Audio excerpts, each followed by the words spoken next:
Good morning, ladies and gentlemen. I should first apologize for my very strong accent, and I'll make some mistakes, and I hope you guys forgive me for that. And I would like to split my presentation in, how can I move forward with this? Just click on here? I'm colorblind, but That's okay. this one. Yeah. Okay, thank you. I would like to split my presentation into 4 parts. I would like to introduce myself, introduce Valley. Some of you may be familiar with Valley and some may not. And I would like to talk a bit about our energy consumption, our energy figures, and then to talk about these Voices Bay wind project that we are planning to implement soon. So, my name is Claudemir Sousa. I'm an electrical engineer by education, and I have worked in the energy business for 28 years, a long time now.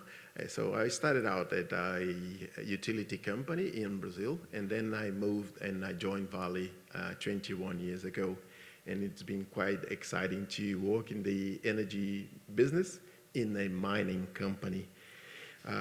And I started out at a utility company doing the nuts and bolts sort of work in the maintenance business. And then I moved to another commercial area to develop energy projects. And I have done business in Argentina, Peru, Brazil, in Malaysia, in Indonesia, New Caledonia, Malaysia. So it's been quite exciting.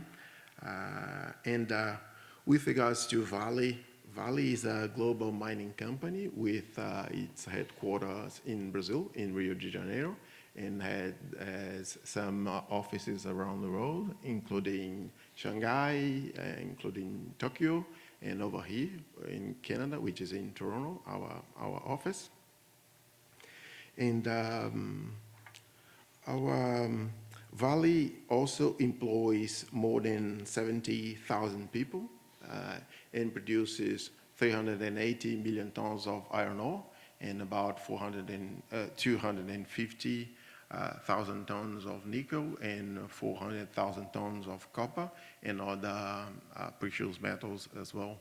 So the company's revenue last year was about $36 billion with a EBITDA of $12 billion and net earnings of $7 billion. And unfortunately, as some of you may know, we allowed for a terrible accident last year that victimized 270 people. And it has been very sad for the whole company. And the whole company is now united to fix that problem, all the problems that we have caused to the society, to the environment, and to people's lives as well. And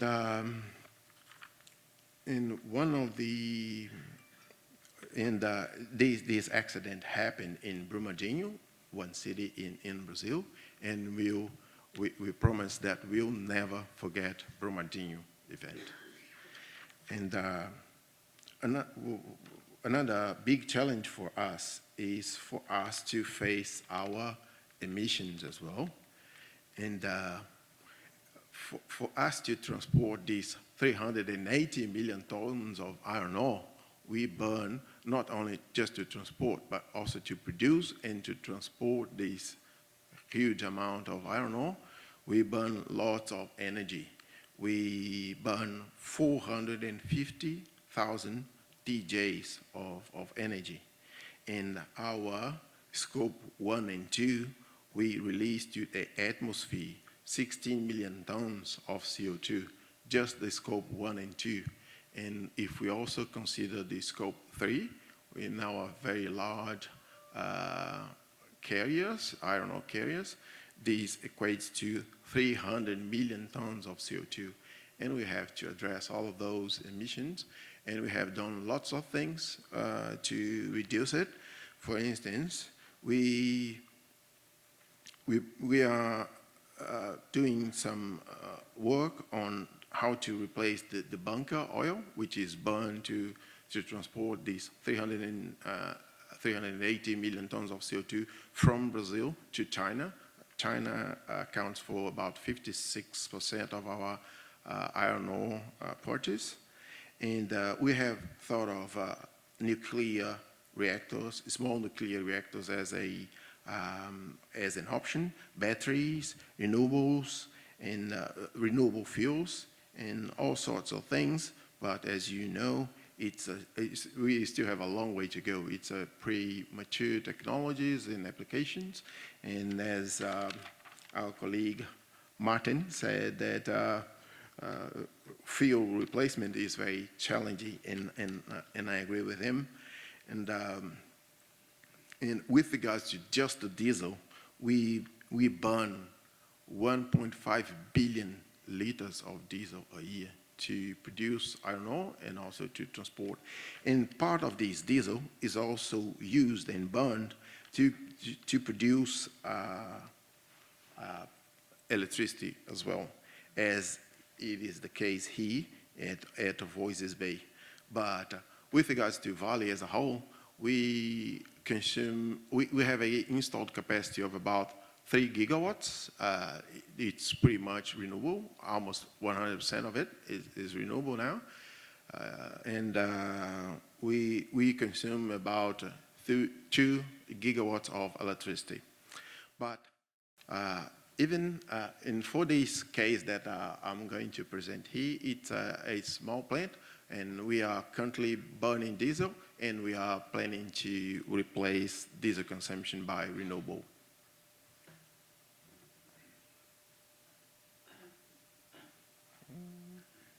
Is this coming? Okay, good. Just to give you guys an overview of where the project is, you can see on the right hand that Voisey's Bay is in the close to the Goose Bay, in the northern part of the country in Canada. And it's a underground mine consuming currently 6 times 4.4 megawatts and mainly on diesel. So the average consumption is 11.8, and we are burning 25 million liters of diesel and releasing 60,000 tons to the atmosphere. And the future operations, as the mine is going to be expanded to the underground, we are more than double. Actually, we are going to triple our consumption. And if we don't do anything, as Nick Holland said, doing nothing is not an option. We've got to do something, right? If we don't do anything, we are going to burn 80 million liters of diesel, and we would end up releasing 250,000 tons of CO2 to the atmosphere. And we've got to do something. What we have thought of doing in Voisey's Bay is we have now studied a wind project implementation. And as you can see in the map here, we have since January 2013 till last year measured some data. And what we have found is that the data speed is suitable for a wind project implementation. And most of the time, we have a good direction. The wind blows in a certain direction that can allow us for implementing a wind project. And we then have a electric load and a thermal load as well.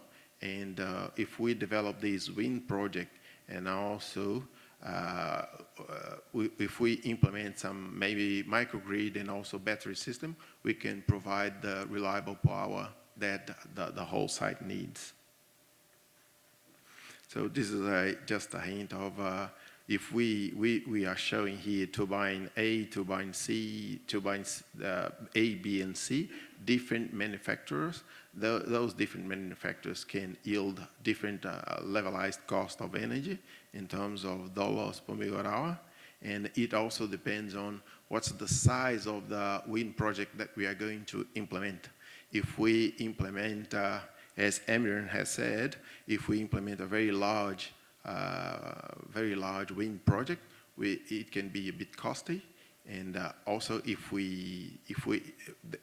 we are going to have lots of capacity not being used, and if we implement a very small one, we are going to keep with the diesel gensets, right? So there is a sort of optimization size of the wind power plant that we can do and profit from reducing our costs and also reducing our emissions.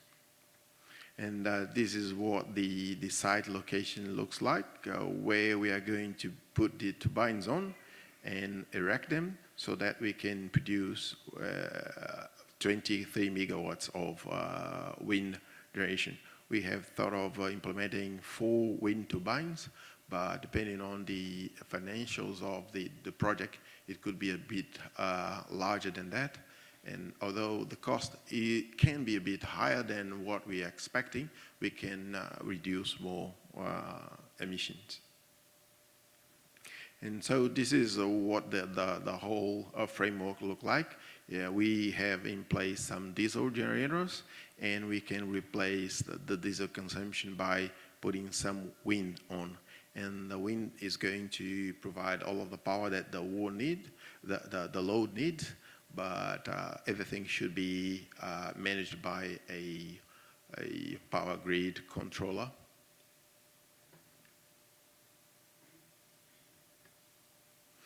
So this is what the project implementation schedule is like.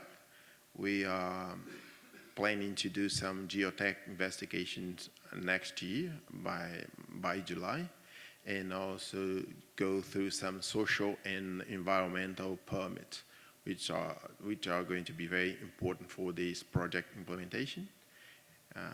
And as we are in a Aboriginal location, and we have to negotiate and deal with the Aboriginal companies to implement the project. And we are going to get the detailed design by mid next year and sign the power purchase agreement and go through the procurement and then start constructing in the following year, 2021, and getting the project completed by 2022. And so we have learned, as you guys can see, with that very terrible accident that we had, that we have learned the hardest way that we have to talk about our processes, our vulnerabilities, and we have to embrace the Industry 4.0 in a search for the answers on how to make the mining industry more friendly, more reliable, and more sustainable. And thank you, Emiran, for offering your help, and we count on all of you guys to make the mining industry even better.